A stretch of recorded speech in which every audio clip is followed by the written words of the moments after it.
UNgqongqoshe wamaphoyisa uBheki Cele uthi ukubulawa kwamaphoyisa kufana ncamashi nokuvukela umbuso. UCele ukusho lokhu emngcwabeni kaLloyd Poonyane waseVijoenskoroon eFree State. uPoonyane yiphoyisa eladutshulwa labulawa ngesonto eledlule ngase Oakney eNorth.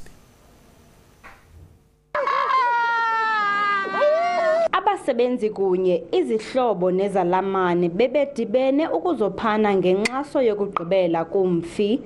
uLloyd Poonyane ona42 uchazwe njengomsebenzi obewuxabisile umsebenzi wakhe engoyikinto. He was so close to our hearts.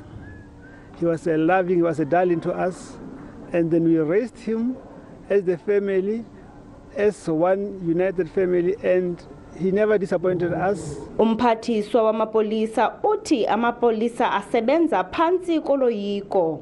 Kwaye uthi amapolisa amaninzi abulawa ngabantu abavela kumazwe angaphandle. Okwenzake kakhulu ixhala libelikhudlwana ukuthi igebengu zaseSouth Africa kuzona nje kuphela ezibulala amaphoyisa.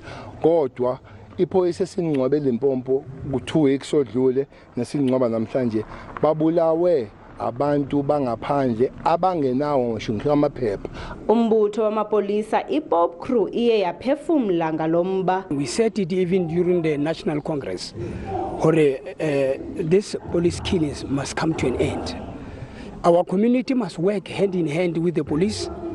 Make sure that they assist the police. Kubanjwe abahanelwa abane malunga nokubulawa kukaPoonyane. uPoonyane ushiya emva inkosikazi nabantwana bakhe ababini. Dingu aphumelele Mdlalane weendaba zeSABC eVijoenskoroon.